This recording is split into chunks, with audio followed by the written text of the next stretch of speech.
নমস্কার প্রিয় দর্শক বন্ধুগণ, আজ আমরা জানব শ্রীমদ্ ভাগবত মহাপুরাণ থেকে ভাগবতের 10টি লক্ষণ কি। সুখদেব বললেন, হে রাজন, এই ভাগবত পুরাণে স্বর্গ, বিসর্গ, স্থান, পোষণ, উতি, মন্বন্তর, ঈশানুক্রথা, নিরোধ, মুক্তি ও আশ্রয়, এই 10 বিষয়ের বর্ণনা আছে।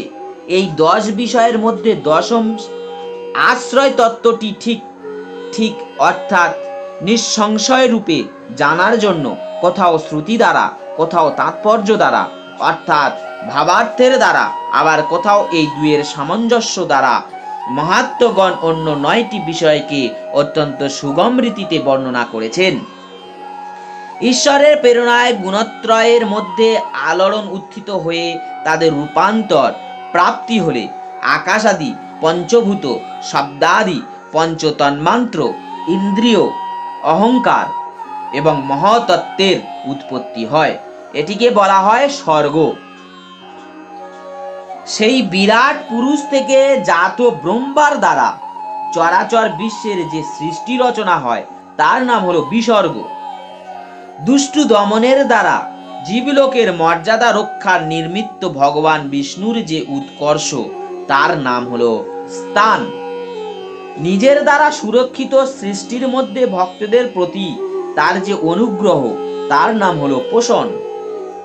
মন্বন্তরের অধিপতিগণ ভগবদ ভক্তি ও প্রজা পালন রূপ যে সমস্ত বিশুদ্ধ ধর্ম কর্মের অনুষ্ঠান করেন তাকে বলা হয় মন্বন্তর। জীবের যে বাসনা তাকে কর্মে প্রবৃত্ত করে কর্মফলজনিত কর্ম বন্ধন জালে আটকে ফেলে তার নাম উতি। আর শ্রীহরির অবতার চরিত্র এবং তার অনুবর্তী মহাত্মগণের নানাবিধ উপাখ্যানযুক্ত ইতিহাসপূর্ণ কথার নাম হলো ঈশ কথা। ভগবানের যোগ নিদ্রাবস্থায় শয়নকালে জীবের নিজ উপাধি সহিত তার মধ্যে যে লয় তারই নাম হলো নিরোধ। অজ্ঞান কল্পিত কর্তৃত্ব, ভক্তিত্ব ইত্যাদি অধ্যাত্ম ভাব পরিত্যাগ করে নিজের স্বরূপ পরমাত্মার সাক্ষাৎকারের নাম হলো মুক্তি। হে মহারাজ, এই চরাচর বিশ্বের উৎপত্তি ও লয় যে তত্ত্বের দ্বারা উপলব্ধি হয় সেই হলো পরম ব্রহ্মই আশ্রয়। শাস্ত্রে তাকেই পরমাত্মা বলা হয়। যার চক্ষুরাদি ইন্দ্রিয়াভিমানী দ্রষ্টা যে জীব তিনি ইন্দ্রিয়াদির অধিষ্ঠাত্রী দেবতা সূর্য ইত্যাদি রূপেও বর্তমান এবং নেত্রগোলক যুক্ত দৃশ্য স্থূল দেহাদি উক্ত দুটির মধ্যে ভেদের কারণ। এই তিনের মধ্যে একেরও ভাবে অন্য দুয়ের উপলব্ধি হয় না। অতএব যিনি এই তিনকেই জানেন সেই পরমাত্মাই সকলের অধিষ্ঠান, আশ্রয় তত্ত্ব। তার আশ্রয় তিনি স্বয়ং, অন্য কেউ নয়। পূর্বোক্ত বিরাট পুরুষ যখন ব্রহ্মনিহিত অণ্ডকে ভেদ করে বিনির্গত হলেন তখন তিনি নিজের বাসস্থানের সন্ধান করতে করতে শুদ্ধ সংকল্প পুরুষ হওয়াতে অত্যন্ত পবিত্র জল সৃষ্টি করলেন। বিরাট পুরুষ রূপ নর থেকে উৎপন্ন বলেই সেই জলের নাম হলো নার। আর নর শব্দের সাক্ষাৎ নারায়ণকে বোঝায় এবং সেই নিজ অঙ্গ থেকে উদ্ভূত নারের মধ্যে তিনি 1000 বৎসর আশ্রয় নিয়েছিলেন। তার নাম হলো নারায়ণ। নারের অয়ন মানে নিবাস স্থান। সেই নারায়ণ ভগবানের অনুগ্রহের দ্রব্য।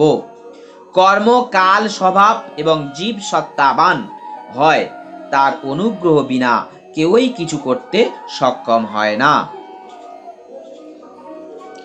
অনন্তর এক ও অদ্বিতীয় ভগবান নারায়ণ যোগ নিদ্রা থেকে জাগরিত হয়ে বহুরূপে অভিব্যক্ত হতে ইচ্ছা করলেন। মায়া বলে সোনার মতো জ্যোতির্ময় সূক্ষ্ম শরীরকে তিনি 3 ভাগে বিভক্ত করলেন: অধিদৈব, অধ্যাত্ম আর অধিভূত। হে মহারাজ, বিরাট পুরুষের একই সূক্ষ্ম শরীর 3 ভাগে কেমন করে বিভক্ত হলো সেই কথা বলছি শোনো। বিরাট পুরুষের নানাবিধ চেষ্টা প্রবৃত্তির ফলে তার শরীরের অভ্যন্তরবর্তী আকাশ থেকে অজ অর্থাৎ ইন্দ্রিয়া শক্তি, অহং অর্থাৎ মনোশক্তি, দেহ শক্তি প্রকাশ হলো।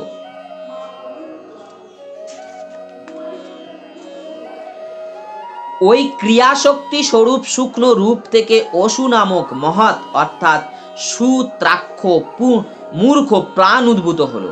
সেবক যেমন নিজ প্রভু রাজার অনুবর্তন করে, তেমন ওই প্রভুরূপী মুখ্য প্রাণ চেষ্টাযুক্ত হলে সকল প্রাণীদের মধ্যে অবস্থিত ইন্দ্রিয়গণ নিজ নিজ কার্যে প্রবৃত্ত হয়, এবং মুখ্য প্রাণ নিশ্চেষ্ট হলে ইন্দ্রিয়গণ নিবৃত হয়ে পড়ে। প্রাণ যখন বিরাট পুরুষের দেহ মধ্যে সঞ্চালিত হলো, তখন বিভু অর্থাৎ বিরাটের ক্ষুধা তৃষ্ণার উদ্রেক হলো। এইভাবে ভোজন ও পানেচ্ছু বিরাট পুরুষের মধ্যে প্রথমে মুখের প্রকাশ হলো। মুখ থেকে জিহার অধিষ্ঠান তালু এবং তালু দেশে রসনেন্দ্রিয় জিহা উৎপন্ন হলো। এরপর রসনাগ্রাহ্য মধুরাদি 6 রসের অভিব্যক্তি হলো। পরে এই বিরাট পুরুষ বাক্য উচ্চারণ অভিলাষী হলে তার মুখ থেকে বাগেন্দ্রিয় তদ ধৃষ্টান্ত্রী দেবতা অগ্নি এবং তদধীন বাক্য প্রকাশ পায়। এরপর বহুদিন তিনি গর্ভকে নিশ্চেষ্ট সূক্ষ্ম রূপে অবস্থান করাতে সমস্ত ইন্দ্রিয় তাদের অধিষ্ঠাত্রী দেবতাগণ সেই সব বিষয় তার মধ্যে অবরুদ্ধ ছিল। অনন্তর প্রাণবায়ু উদ্বেল হয়ে নাসারন্ধ্র দুটি উৎপন্ন হলো। তিনি যখন গন্ধ গ্রহণের ইচ্ছা করলেন, তখন সেই নাসাপুটের বিষয় স্থানীয় গন্ধবহ বায়ু ঘানেন্দ্রিয় তদ্ধিষ্ঠাত্রী বায়ু দেবতা উৎপন্ন হলেন। প্রথমে যখন কোনো মায়িক বস্তুর প্রকাশ হলো, তখন তিনি স্বীয় মূর্তি ও অন্যান্য বস্তু দেখবার অভিলাষী হলে তার চক্ষুদয়ের অধিষ্ঠান উৎপন্ন হলো।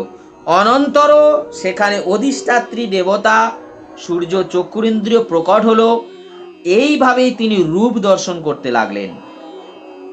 বেদ বাক্য দ্বারা ঋষিবৃন্দু সেই বিরাট পুরুষকে তার মহিমা শব্দ দ্বারা বোঝাতে চাইলে তিনি তা শুনতে চাইলেন। সেই অভিলাষ বশেই তার 2 কর্ণবিবরণ, তাদের অধিষ্ঠাত্রী দেবতা দিকসমূহ ও শ্রবণেন্দ্রিয় উদ্ভব হলো। তার থেকে শব্দের পরিগ্রহ হয়ে থাকে। তিনি যখন বস্তুর কোমলতা, কাঠিন্য, লঘুত্ব, গুরুত্ব, উষ্ণত্ব, শীতলত্ব এই সকল ধর্ম অনুভবের ইচ্ছা করলেন, তখন ত্বক অর্থাৎ ত্বগেন্দ্রিয়ের অধিষ্ঠান চর্ম প্রকাশ হলো। পৃথিবীর উপরে যেমন বৃক্ষাদি জন্মায়, তেমনি তার সেই চর্মে রোমকূপ সৃষ্টি হলো, এবং তার অন্তরে বাহিরের অবস্থানকারী বায়ুরও সৃষ্টি হলো। স্পর্শ বোধকারী ত্বগিন্দ্রিয় সঙ্গে সঙ্গেই শরীরের সর্বাঙ্গে আবৃত হয়ে গেল, এবং তার থেকে তার স্পর্শ অনুভবের শক্তি জন্মালো। পুরুষ বিবিধ কর্ম করতে ইচ্ছুক হলে তার হস্ত বহির্গত হলো।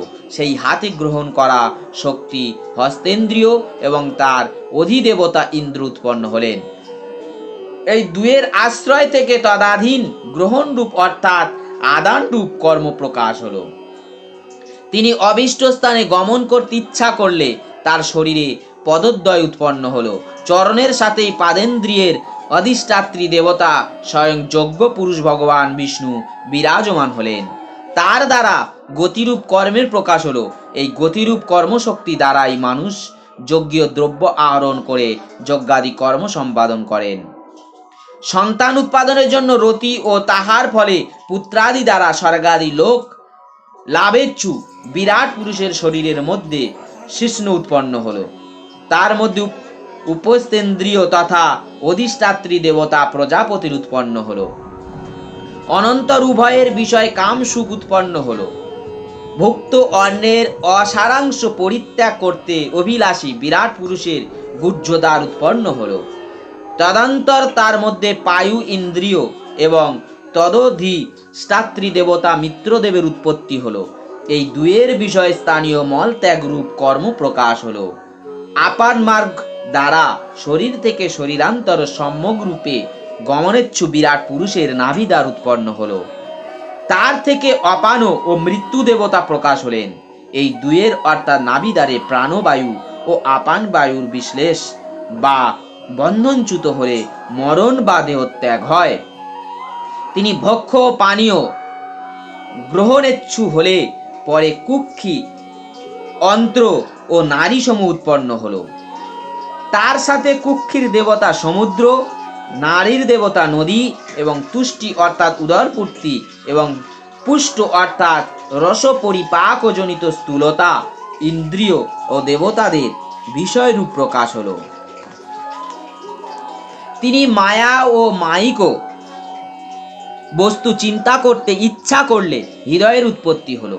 তদন্তর মনোরূপ ইন্দ্রিয় ও তার অধিষ্ঠাত্রী দেবতা চন্দ্র এবং বিষয় কামনা ও সংকল্প প্রকাশিত হলো। তদন্তর বিরাট পুরুষের দেহে ক্ষিতি অব ও তেজ থেকে সপ্ত ধাতুর ত্বক চর্ম মাংস রক্ত মেদ মজ্জা অস্থি প্রকাশ পেল। এভাবেই আকাশ জল ও বায়ু থেকে প্রাণের উৎপত্তি হলো।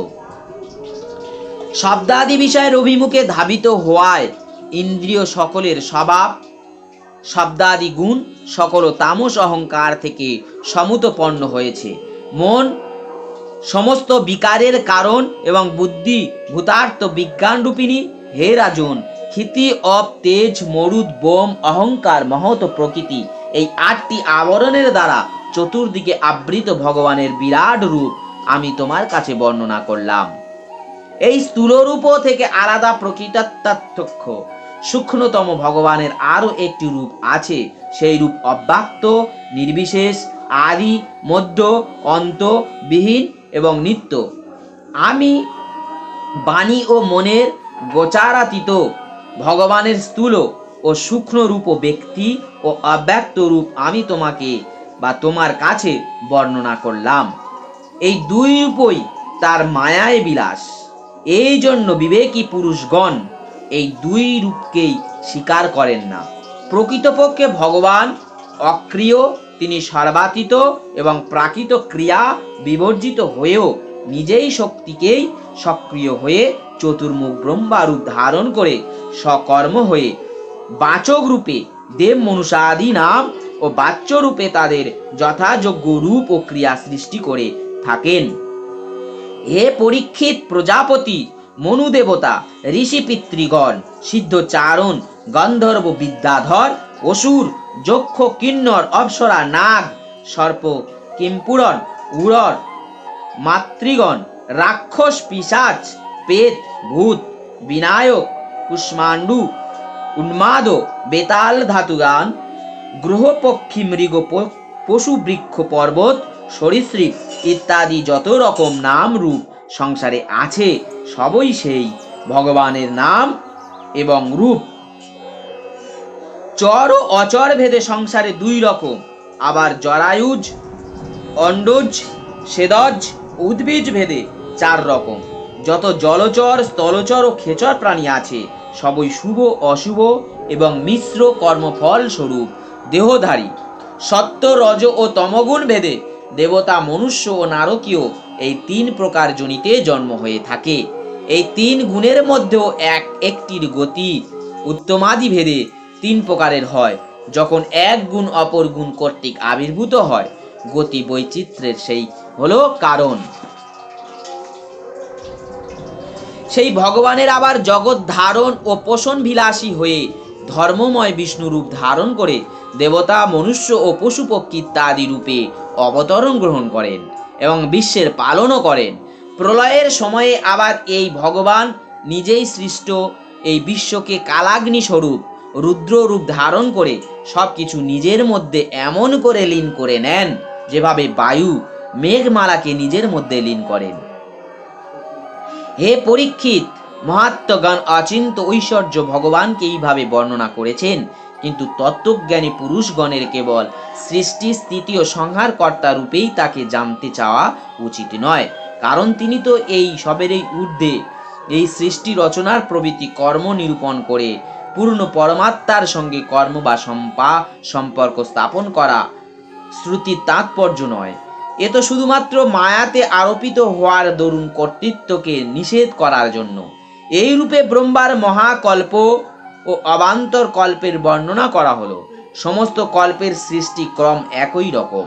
প্রভেদ শুধু এই যে মহাকল্পের প্রারম্ভে প্রকৃতির থেকে ক্রমশ মহত্ত্বতা আদির উৎপত্তি হয়, আর কল্পের প্রারম্ভে প্রাকৃত সৃষ্টি যেমন হয়ে থাকে তেমনই হয়। চরাচর প্রাণীর প্রকৃত সৃষ্টি নূতনভাবে হয়। হে মহারাজ পরীক্ষিত, কালের স্থূল সূক্ষ্ম পরিমাণ কল্পের লক্ষণ, অর্থাৎ কল্প যেরকম, আর অবান্তর অবয়ব যত প্রকার, অর্থাৎ অবান্তর কল্প এবং কল্পের অন্তর্গত মন্বন্তরের বর্ণনা এর পরে করছি। এখন তুমি যে কল্পে শ্রী ভগবানের নাভি কমল থেকে ব্রহ্মার উৎপত্তি হয়, সেই পদ্ম কল্পের বর্ণনা মন দিয়ে শুনো। শৌনক মুনি প্রশ্ন করলেন, হে সুত, আপনি আগে বলেছিলেন যে ভগবানের ভক্ত চূড়ামণি বিদুর দুস্তার্য বন্ধুগণ পরিত্যাগ করে পৃথিবীর তীর্থ সকল পরিভ্রমণ করেছেন। সেই তীর্থ ভ্রমণকালে মৈত্রেয় মুনির সাথে তার আধ্যাত্মিক আলোচনা কোথায় হয়েছিল এবং তার প্রশ্নের উত্তরে মৈত্রেয় মুনি কি বলেছিলেন? হে সুত, আপনি শান্ত স্বভাব, আপনি মহামতি বিদুর সেই চরিত্র আমাদের বলুন। তিনি তার আত্মীয় স্বজনদের কেন পরিত্যাগ করেছিলেন, আবার তাদের কাছে কেন ফিরে এসেছিলেন? সুত বললেন, হে শৌনকাদি ঋষিগণ, মহারাজ পরীক্ষিত এই প্রশ্ন করেছিলেন তার জিজ্ঞাসার উত্তরে। শ্রী সুখদেব রাজাকে যা বলেছিলেন আমি আপনাদের কাছে সেই সবই বলছি, মন দিয়ে শুনুন। এর পরবর্তী অংশ আমরা আগামী পর্বে জানব। জয় শ্রীকৃষ্ণ, জয় শ্রী